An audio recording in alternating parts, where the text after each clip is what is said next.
Desempenho de alunos do primeiro ao quinto ano da rede estadual paulista cai pela primeira vez desde 2008. O Índice de Desenvolvimento da Educação de São Paulo, o IDESP, combina os resultados de português, matemática, taxas de aprovação e de abandono. Em 2017, os estudantes do primeiro ao quinto ano tiveram média de 5,33 contra 5,40 no ano anterior. No ciclo do sexto ao nono ano, o desempenho subiu de 2,93 para 3,21 e as notas do ensino médio passaram de 2,30 para 2,36. Professor Vila. Esse é um pepino, né? Numa linguagem popular, precisamos resolver a questão da educação no país. E nós estamos falando isso nas últimas 4 décadas. É inacreditável. Nós estamos falando desde o final dos anos 70, em que essa crise ficou mais aparente. E por quê, né? Durante um período, o ensino público, por exemplo, deu conta e tinha muita qualidade. Todo mundo gosta de se lembrar, antigamente. E por quê? Porque havia uma pequena estrutura educacional, havia um ensino público, teve uma campanha célebre em São Paulo no final dos anos 50, do século passado, início dos anos 60, mas a população urbana ainda era pequena, porque a maior parte da população brasileira vivia no campo tal. O grande deslocamento populacional a partir da Segunda Guerra Mundial, que foi se intensificando no final dos anos 50, início da década de 60 por causa da industrialização, e das melhores condições de vida na cidade, especialmente na região sudeste, fez com que tivesse uma pressão enorme por novas demandas, por serviços nas cidades, né, que envolviam a parte de saúde, de transporte, né, envolvia também educação. E aquele sistema que deu conta relativamente bem do início do século XX até início dos anos 60, ele não conseguiu absorver essa grande demanda pelo ensino de milhões de brasileiros que se deslocaram para a região sudeste e do campo para as cidades tal. Então aquele sistema não deu conta, ele teria de ser ampliado, não só como foi no sentido quantitativo, mas a manter a qualidade. Esse que foi o desafio. Houve uma ampliação quantitativa fabulosa, é verdade. Porque antes você escondia, por exemplo, o analfabetismo no interior, né, para não ir para outras questões, só ficando no campo da educação. Quando veio essa população para a cidade, o sistema não deu conta.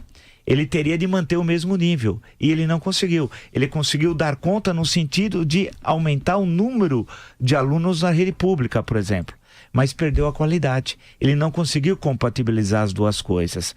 Esse foi o grande desafio. E a partir dos anos 70 isso ficou evidente. E essa crise foi se aprofundando até chegarmos ao momento atual.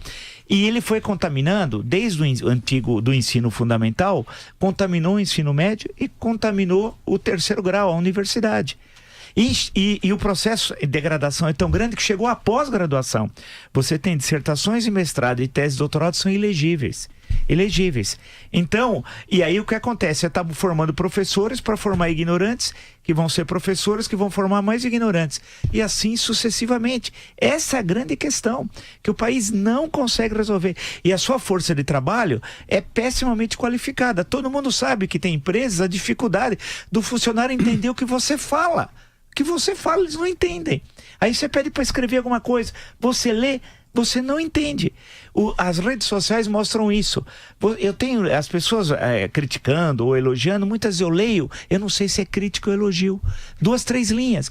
Os erros de palavras básicas. Ninguém está pedindo para ele usar uma palavra em desuso, por exemplo, alguma expressão. Não. Então o nível é muito baixo. Então chegamos a uma situação, e para concluir, que você tem faculdades hoje no ensino privado que anunciam pelo valor da mensalidade. Estude aqui, é R$250. É assim.